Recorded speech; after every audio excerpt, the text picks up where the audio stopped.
Share बाजार सबका अधिकार में आपका स्वागत है। और ये जो शो है यहाँ पे थोड़ा सा नया टेक्निक रहेगा, जिस तरह आप अपने सवाल जवाब पूछ सकते हैं। आपके सामने क्यूआर कोड होगा, उस क्यूआर कोड के ज़रिए जो है आप अपने स्टॉक्स, अपने बाइंग प्राइस और कौन सा इन्वेस्टमेंट हॉरिजन है आपका, वो आप बता सकते हैं और हम अपने टेक्निकल गेस्ट, फंडामेंटल गेस्ट से ये पूछ सकते हैं और उनकी राय लेके आ सकते हैं। लेकिन चलिए थोड़ा सा मार्केट की चेक कर लेते हैं। ब्रॉडर इंडिसेस की बात करें तो यहाँ पे डेज हाई लेवल्स पे हैं। आप देखिए निफ्टी 50 भी देखे, ऑलमोस्ट 0.92% बढ़ गया, 200 पॉइंट की जो है उछाल आ गई है। 22,300 के लेवल्स जो है अगला इंपॉर्टेंट जो है एरिया रहेगा।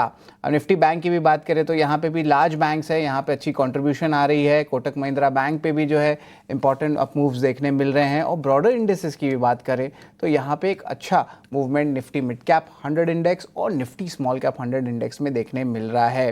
तो ये तो इंपॉर्टेंट अपडेट्स हुए हैं, लेकिन एक क्वेश्चंस जो है आ रहे हैं यूट्यूब से, खासकर कि कोफोर्ज को लेके। अंश, एक बार कोफोर्ज के बारे में बता दें। स्टॉक जो है अच्छी तेज़ी देखने मिल रही है, स्टॉक में 3-4 इंपॉर्टेंट डेवलपमेंट्स हुए हैं। अंश, जरा कोफोर्ज के बारे में बताएंगे। एक शेयर स्प्लिट हुआ शायद, राइट? बिल्कुल, शेयर स्प्लिट तो हुआ है। एक्चुअली कई सारे ट्रिगर और सब एक साथ एक ही समय पे आते हुए दिख रहे हैं। बाकी आईटी स्टॉक्स भी चल रहे हैं। बाकी आईटी भी चल रही है, क्योंकि इसमें जो तेजी हुई है वही हमें कहीं ना कहीं कंटिन्यू होते मोमेंटम दूसरे स्टॉक्स भी पकड़ते हुए दिख रहे हैं। अब इसके की ट्रिगर्स देख ले तो स्टॉक स्प्लिट जैसे आपने बताया वो एक मेन हुआ है। जो 10 रुपीज़ का फेस वैल्यू था वो कट के 2 रुपये हो जाएगा, जिसके चलते स्टॉक ऐसे 5 गुना हो जाएंगे। तो काफ़ी इन्वेस्टर्स के लिए एक्सेसिबल हो जाएगा। जो शेयर अभी महंगा चल रहा है वो टूट जाएगा, तो काफ़ी इसमें अच्छी ट्रेडिंग हो सकती है। इसके साथ साथ कंपनी ने एक पार्टनरशिप भी किया है सेबर के साथ, जो कि करीबन $1.5 बिलियन का है, जिसके चलते यहाँ पे काफ़ी पॉजिटिविटी दिख रही है। ब्रोकरेज के भी रिपोर्ट्स आए हुए हैं, साथ ही साथ इसकी जो 2 सब्सिडरी है उसने कुछ एक्विजिशंस भी किए हैं। तो एक बहुत सारे रीजंस है जिस वजह से ये स्टॉक पे अचानक आज खरीदारी का माहौल बनता हुआ दिख रहा है। जी बिल्कुल। लेकिन कुणाल, आपसे भी ज़रा आपकी राय ले लेते हैं कोफोर्ज को लेके। क्या इंपॉर्टेंट लेवल्स देखने मिल रहे हैं? क्योंकि बहुत सारे जो हमारे व्यूअर्स हमारे साथ जुड़े हैं उन्होंने अपनी लेवल्स नहीं बताई बाइंग के, ना कि इन्वेस्टमेंट हॉरिजन।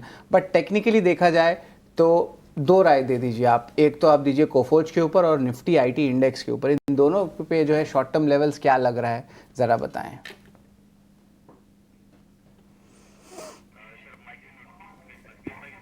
जी कुणाल, आप शायद म्यूट पे हैं, जरा अनम्यूट कर लें। कोफोर्ज को लेके न्यूज है, स्प्लिट को लेके। एंड नॉर्मली कंपनी, कोई भी कंपनी स्प्लिट तभी लेके आती है जब स्टॉक छोटे मझोले इन्वेस्टर के हाथ से बाहर निकल जाता है। तो अगर ये स्प्लिट आता है तो छोटे मझोले इन्वेस्टर भी स्टॉक में इन्वेस्टमेंट कर पाएंगे। और इस लेवल पे जहां पे स्टॉक 10% ऊपर के लेवल पे है, टेक्निकली अच्छा खासा सपोर्ट स्टॉक ने लिया हुआ है 7,050 के लेवल पे। पहले भी जो रेजिस्टेंस था ना, वो अभी एक अच्छा खासा सपोर्ट बन चुका है। यहाँ से काउंटर आने वाले दिनों में आप देखिए ऊपरी लेवल पे 8,125, और अगर वो ब्रेक होता है तो 8,500 तक के लेवल हमें ये स्टॉक में देखने को मिल सकते हैं। लेकिन एक महत्वपूर्ण सवाल ये है कि क्या प्रेजेंट लेवल पे, यानी कि जो अभी लेवल है वहां पे खरीदारी करके चलना चाहिए कि नहीं। तो मना करना है मेरा व्यू, क्योंकि रिस्क रिवॉर्ड नई खरीदारी के लिए सही नहीं है। लेकिन अगर आपके पास ऑलरेडी आपके पोर्टफोलियो में ये स्टॉक है तो होल्ड करके रखिए। ऊपरी लेवल पे आपको 8,500 तक के लेवल देखने को मिल सकते हैं। कह रहा आती हुई कुणाल जी की तरफ से कोफोर्ज पर। तो चलिए इसी के साथ अगले दर्शक के साथ भी जुड़ जाते हैं। हमारे साथ किशन अग्रवाल जुड़ चुके हैं। किशन जी नमस्कार। सवाल ये है कि क्या किशन, आपकी टीवी का शायद आवाज चल रहा है, उसे म्यूट कर दीजिए और बताइए क्या है आपका सवाल।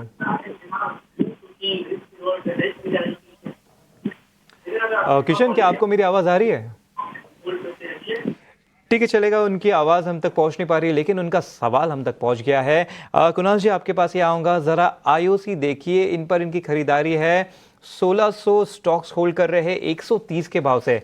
अब देखें तो लगभग इन्हें 13,000 का लॉस होता हुआ यहाँ पे नज़र आ रहा है। स्टॉक में करेक्शन भी आया है और दरअसल 130 का ही एक लेवल है जहाँ पे हमें रिसेंटली थोड़ा रेजिस्टेंस भी दिखा था, शायद ये जैन के एंड में, फेब के एंड में, और वहाँ से फिर वापस नीचे जाता हुआ दिखा था।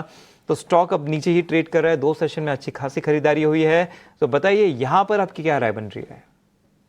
वेल, 2 राय है। 1600 क्वांटिटी है, 130 के अराउंड स्टॉक में खरीदारी करके रखिए। फिलहाल स्टॉक 121 है, घबराने वाली बात नहीं है। स्टॉक ने एक अच्छा खासा सपोर्ट लोअर लेवल पे लिया हुआ है। आप समझिए ये स्टॉक ऊपरी लेवल पे आपको 126 का पहला लेवल दिखाएगा और जिस दिन 126 के ऊपर अगर ये सस्टेन होगा आपको ये स्टॉक 180 तक के लेवल दिखाने के लिए रेडी है। लेकिन ये जो व्यू है वो मेरा medium term to long term के लिए है।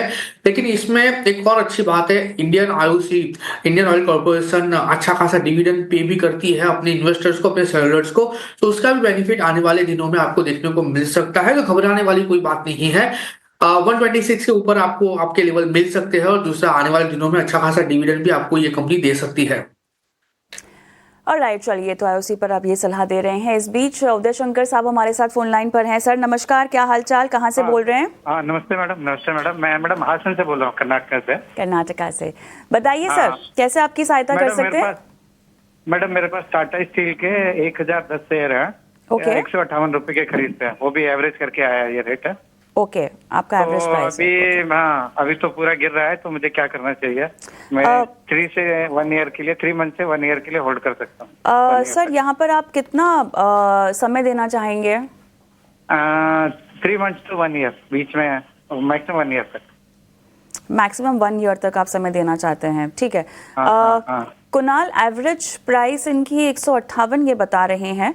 अब 1 साल का समय, लेकिन उस बीच अब चार्ट्स पर आपको फिलहाल कितना ट्रेंड सही दिखाई दे रहा है? 157 के अराउंड की खरीदारी है। मैं कहूंगा कि इस प्रेजेंट लेवल पे भी आप एवरेज करके चल सकते हो। स्टॉक ने ऑलरेडी 141 के लेवल का ब्रेकआउट दे दिया है। स्टॉक 50 एमए के ऊपर ट्रेड कर रहा है, तो कहीं ना कहीं जो ट्रेंड है अप ट्रेंड ही है काउंटर का। ऊपरी लेवल की बात करें तो 152 और 152 जैसे ही ब्रेक होगा 170 तक के लेवल आपको टाटा स्टील में आने वाले दिनों में देखने को मिल सकता है। तो जिस हिसाब से स्टॉक ट्रेड कर रहा है आप इस लेवल पे भी एवरेज करके चल सकते हो। आपको एवरेज करके चलने की सलाह दी जा रही है टाटा स्टील में कुणाल की तरफ से। हम आगे बढ़ते हैं और जैसे कि रोजाना एक शेयर और एक कंपनी पर हम ये खास पेशकश लेकर आते हैं जहां पर उसकी पड़ताल करते हैं। अगर किसी भी तरह का डाउनग्रेड या किसी भी तरह की गिरावट है जो सस्पिशियस है, जो जहां पर काफ़ी सवाल उठ रहे हैं, वो समझाने की कोशिश करते हैं आपको। और आज बारी है जनसोल इंजीनियरिंग की, जहाँ पर लगातार हम देख रहे हैं कि आज भी फिर से लोअर सर्किट लगा है। इकरा ने भी जो रेटिंग डाउनग्रेड की है उसी का एक फैलता हुआ इम्पैक्ट है शरद, जो कि हम देख रहे हैं। बिल्कुल कविता, एक चीज मैं बता दूं, कल हमने इसी शो में इसी समय पहला डाउनग्रेड बता दिया था पब्लिक को। उस दिन स्टॉक 20% गिरा था। बिल्कुल, हमने वार्न भी कर दिया था।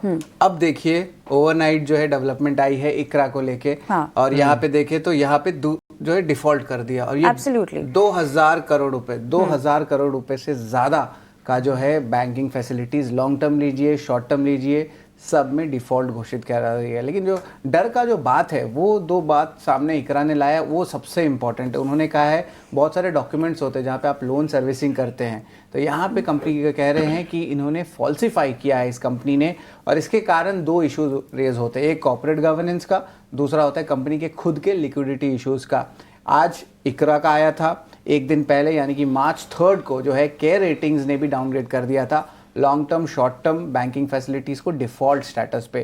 तो अभी 2 रेटिंग हाउसेस की जो है आप कह सकते हैं डिफॉल्ट स्टेटस आई। और अगर स्टॉक की ट्रैकिंग की बात करें तो ऑल टाइम हाई से स्टॉक 73% डाउन हो चुका है, यानी कि 73% वेल्थ टॉप से इन्वेस्टर्स के इरेज हो चुके हैं। फरवरी मंथ में देखिए सिर्फ 5 ही दिन हुआ है, उसमें से आप कह सकते हैं 2 या 3 ट्रेडिंग सेशन हुए हैं जहाँ पे स्टॉक 30% गिर चुका है, और ईयर टू डेट बेसिस 2025 में स्टॉक आधा साफ हो चुका है।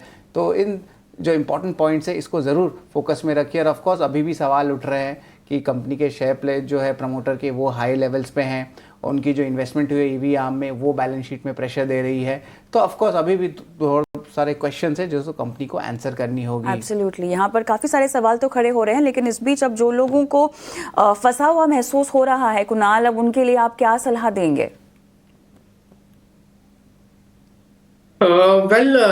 देखने जाए तो जो भी स्टॉक की अगर हम यहाँ पे बात कर रहे हैं एंड जिस हिसाब से स्टॉक ट्रेड कर रहा है 10% लोअर सर्किट में है जेंसोल, एंड चार्ट पे भी अगर ये स्टॉक की बात करें तो जिस हिसाब से ये स्टॉक ट्रेड हो रहा है मुझे लग रहा है कि यहाँ से फर्दर गिरावट भी स्टॉक में हमें देखने को मिल सकती है। इतना ही नहीं, मुझे लग रहा है कि आने वाले दिनों में ये गिरावट जो है ओवरऑल लोअर लेवल पे भी जा सकती है, क्योंकि रेटिंग भी डाउनग्रेड किया हुआ है एंड जो लिस्ट हुआ था वो प्राइस से भी फिलहाल जो स्टॉक है उसके नीचे भी गिर चुका है। सो अगर मैं रिट्रेसमेंट का भी यूज करूँ तो पॉसिबिलिटीज है कि ये स्टॉक आपको आने वाले दिनों में 330 तक के भी लेवल दिखा सकते हैं। सो यहाँ पे मेरी कोई ऐसी राय नहीं रहेगी, मैं तो सिर्फ इतना ही बोलूंगा कि अगर आपके पास इस स्टॉक में होल्डिंग है तो आप यहाँ पे एक बार एग्जिट मारने के लिए सोच सकते हो, क्योंकि अगर लोअर सर्किट लगना चालू हुआ है और वो भी नेगेटिव न्यूज के बेस पे, तो ये लोअर सर्किट आगे जाके और कंटिन्यू रह सकता है। पर सबसे बड़ा सवाल ये है कि हमने एग्जिट के लिए बोला तो है, लेकिन क्या एग्जिट का मौका मिलेगा कि नहीं। सो यस, डेफिनेटली कंसर्न तो है ये स्टॉक को लेके। कंसर्न दिख रहा है स्टॉक पे, अभी यहाँ पे लोअर सर्किट लगा है, आने वाले वक्त में भी कंटिन्यू होता हुआ नजर आ सकता है। पिछले साल के हाई से देखे तो स्टॉक ऑलरेडी 70% गिर चुका है, आगे भी और गिर सकता है, तो यहाँ से एग्जिट करने की सलाह आती हुई कुणाल जी की तरफ से। चलिए इसी के साथ अगले दर्शक के साथ जुड़ जाते हैं। हमारे साथ दुर्गेश जुड़ चुके हैं। Durgesh, good morning. यस, हाय, गुड मॉर्निंग। Good morning. बताइए। या मेरा सवाल रिलायंस इंडस्ट्रीज के ऊपर है जी। मैंने 100 क्वांटिटीज खरीदी है 12758 रेट पे जी। जब मैंने खरीदा मुझे लगा था कि ये बहुत अभी डाउन है, it will have a good prospect, but it is seems going down more. So any suggestions के स्टॉप लॉस या जी, और कितने समय तक रख सकते हैं स्टॉक को आप? 1 ईयर। ठीक है। कुणाल, ज़रा रिलायंस का चार्ट देखिए और बताइए। रिलायंस एक वैसे काफ़ी हैवी वेट स्टॉक है, अगर इसमें कोई अच्छा मूव आता है तो वो निफ्टी में आता हुआ भी दिख सकता है, निफ्टी में आएगा तो शायद मिड कैप स्मॉल कैप में भी दिख सकता है, तो ये काफ़ी इंपॉर्टेंट स्टॉक है आज के लिए। तो बताइए यहाँ पे क्या राय बनती हुई दिख रही है आपकी? नो डाउट आपने सही कहा, रिलायंस में अगर मोमेंटम देखने को मिलती है तो ओवरऑल निफ्टी में भी देखने को मिलती है। घबराने वाली बात नहीं है, एक्चुअली 1170 के अराउंड है और जो खरीदारी है वो 1200 के ऊपर की खरीदारी है। नाउ कल ही एक न्यूज आए थे जियो को लेके एंड उसमें 100% एक्विजिशन जियो पेमेंट में हो गया है फाइनेंशियल का, जो बाकी का स्टेक खरीदने के बाद। तो ओवरऑल इसकी भी इम्पैक्ट आने वाले दिनों में रिलायंस के स्टॉक में हमें देखने को मिल सकती है। मुझे लग रहा है कि अगर मार्केट इसी लेवल पे रहा, रिलायंस इसी लेवल पे रहा, तो आपको यहाँ पे 1100 तक के लेवल रिलायंस दिखा सकता है ना। लेकिन ये 1100 तक के लेवल में भी घबराने वाली बात नहीं है। अगर 1100 आता है तो आप वहां पे एवरेज करके चल सकते हो, क्योंकि आने वाले दिनों में ये स्टॉक आपको 1300 और जिस दिन 1300 ब्रेक होगा आपको ये 1500 तक के भी लेवल दिखा सकता है। तो मैं कहूंगा कि इसमें आप अपनी होल्डिंग बरकरार रखिए और अगर ये 1100 का लेवल अगर आपको दिखाता है तो वहां पे भी एवरेज करके चलिए। बिल्कुल, तो होल्ड करने की सलाह आती हुई कुणाल जी की तरफ से। 1100 का लेवल आता तो वहाँ पे और खरीदारी करिए। एक्चुअली 2023 में भी 1100 के आसपास से ही काफ़ी एक स्ट्रॉन्ग रिवर्सल आता हुआ दिखा था और उसके बाद हमने देखा था स्टॉक कम से कम कुछ 40% ऊपर जा चुका था, तो काफ़ी एक अच्छा सपोर्ट यहाँ पे बनता हुआ नजर आ रहा है। हमारी बेहद खास पेशकश शेयर बाजार सबका अधिकार, और ऐसे में इस हफ्ते अंतर्राष्ट्रीय महिला दिवस के मौके पर हम लेकर आ रहे हैं आपके लिए खास प्रोग्रामिंग, और महिला निवेशकों के लिए हम लेकर आ रहे हैं निवेश महाकुंभ विमेंस स्पेशल, जहां पर आपको न सिर्फ बताएंगे कि आप पहला कदम कैसे रख सकती हैं निवेश का, लेकिन अगर आपको अपने इन्वेस्टमेंट जर्नी में, इस सफ़र में किसी भी तरह की सहायता की ज़रूरत है तो हमारे पास तमाम पैनलिस्ट मौजूद होंगे जो आपके तमाम सवालों के जवाब देंगे। और साथ ही एक सर्वे हमने किया है जिसमें हम चाहते हैं कि आप भाग लें। एक QR कोड जो कि आपके स्क्रीन पे फ्लैश हो रहा है उसे आप स्कैन कर लीजिए। स्कैन करते ही एक व्हाट्सएप नंबर से जब जुड़ जाएंगे तो हेलो टाइप कीजिएगा, उसके बाद कुछ 4-5 सवाल हैं जिनका आप जवाब दे दीजिए और उसके बाद हमारे शो में आप शिरकत भी कर सकती हैं, सवाल भी पूछ सकती हैं।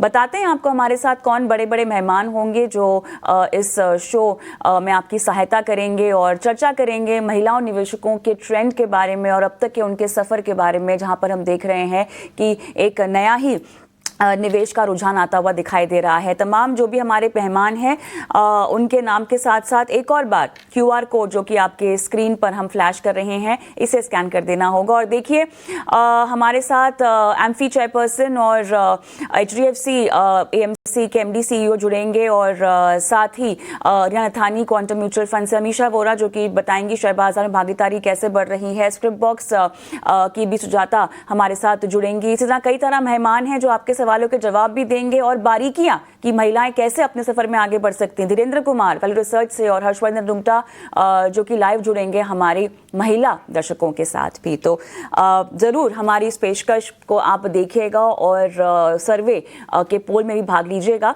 लेकिन फिलहाल शो को आगे बढ़ाते हैं और दीपक हमारे साथ जो फोन लाइन पे हमारे दर्शक हैं उनसे बात करते हैं, जुड़ते हैं। दीपक बताइए क्या सवाल है आपका? टाइटन का लेके अपडेट है 3810 से मेरा बाइंग है। ओके। और 5 साल के नजरिए के साथ इसका क्या टारगेट होना चाहिए? 5 साल तक आप इसमें रुकना चाहते हैं? हाँ, समथिंग मेरे हिसाब से जो टारगेट है इसका 5000 तक का मैं लेके चलता हूँ। 5000 का टारगेट आप लेके चल रहे हैं? ओके, ठीक है कुणाल, 5000 तक का टारगेट और 5 साल का समय और फिलहाल घाटा काफी गहरा, क्या आप इनको कहना चाहते हैं?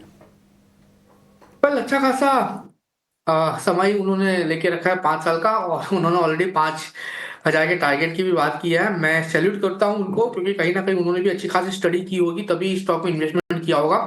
नाउ स्टॉक फिलहाल 3100 के अराउंड है और ये जो नेगेटिव सेंटीमेंट है उसके बेस पे स्टॉक गिरा हुआ है, लेकिन कहीं ना कहीं आने वाले दिनों में ये स्टॉक में अच्छी खासी मोमेंटम देखने को मिल सकती है। मैं कहूंगा कि अगर ये स्टॉक ये नेगेटिव सेंटीमेंट में यहाँ से और गिरता है और 2850 के लेवल पे भी आता है तो आपको वहां पे एवरेज करके चलने की रिक्वायरमेंट है। नो डाउट 5 साल का नजरिया है, 5000 का आपका टारगेट है। मैं मानता हूं ये लेवल के ऊपर भी स्टॉक जा सकता है। इनिशियली आपको 3600 से लेके 3900 तक के लेवल दिखा सकता है। तो आपने जो टाइम पीरियड फिक्स करके रखा है आप उसको फॉलो करिए, और यहाँ पे कोई भी गिरावट आती है आपको यहाँ पे एवरेज करके चलने की सलाह है। फंडामेंटली काफी अच्छी कंपनी है, आने वाले दिनों में एक अच्छा खासा रिटर्न आपको देखने को मिल सकता है ये स्टॉक में। बार ट्रेंड पे अपन देख सकते हैं, चार्ट चेक ले सकते हैं। स्टॉक ऑलमोस्ट 5% ऊपर है दिन के ट्रेड में और टॉप गेनर भी निफ्टी का इंडेक्स का है। और यहाँ पे जो Q4 की जो स्टोर एडिशंस की बात करें तो यहाँ पे रिपोर्ट्स आ रही हैं कि स्ट्रॉन्ग सेट ऑफ एडिशन देखने मिल रहा है। ऑफकोर्स ट्रेंड में बड़ी करेक्शन भी हमने देखी थी, वैल्यूएशंस पे भी थोड़े सवाल उठे थे कि कहीं ग्रोथ कम तो नहीं हो रहा है, लेकिन Q4 में जो है दिखने मिल रहा है कि जो चैनल चेक सजेस्ट कर रहे हैं कि यहाँ पे जो आप स्टोर एडिशन है उसमें स्ट्रेंथ देखने मिला है। कुणाल जरा ट्रेंड के चार्ट्स को देखें और अच्छी फॉलो अप बाइंग देखने मिल सकती है। आज जो है स्टॉक ऑलमोस्ट 5% ऊपर है। कुणाल, बहुत ही बढ़िया स्टॉक में मोमेंटम देखने को मिले पिछले 4-5 दिनों से। आप देखिए 4700 के अराउंड उनका एक काफी अच्छा सपोर्ट है वीकली चार्ट पे, जो पहले एज ए रेजिस्टेंस था फिर अभी काफी अच्छा सपोर्ट बन चुका है। यहाँ से आने वाले दिनों में ये स्टॉक में कहीं ना कहीं मुझे लग रहा है कि 5800 और 5800 का ब्रेक होगा तो 6350 तक के भी लेवल ये स्टॉक दिखा सकता है। सो मोमेंटम पॉजिटिव साइड का ही है, लेकिन महत्व का सवाल यह है कि क्या प्रेजेंट लेवल पे खरीदारी करके चलने की सलाह है। तो मेरी सलाह फिलहाल खरीदारी करके चलने की नहीं है। अगर ऑलरेडी ये स्टॉक पोर्टफोलियो में है और लोअर लेवल पे बाइंग करके रखी है उनके लिए ये व्यू है, आप होल्ड करके रखिए। 5840 6350 तक के लेवल ये स्टॉक आने वाले दिनों में हमें दिखा सकता है। सलाह आती हुई कुणाल जी की तरफ से ट्रेंड पर आपको इंपॉर्टेंट लेवल्स भी बता दिए गए हैं कि कहाँ पे एग्जिट कर सकते हैं, कहाँ पे मुनाफा वसूली किया जा सकता है, तो इन लेवल्स पर नज़र रखें। तो चलिए, समय सीमा होने के कारण हम इतने ही सवालों को शामिल कर पाएंगे। कुणाल, आपका शुक्रिया करेंगे हमारे साथ जुड़ने के लिए, मार्केट और तमाम स्टॉक्स पर अपनी राय देने के लिए भी। तो चलिए, फिलहाल मुझे, कविता और शरद को दीजिए इजाज़त, लेकिन आप देखते रहिए ET Now स्वदेश, क्योंकि इस शो के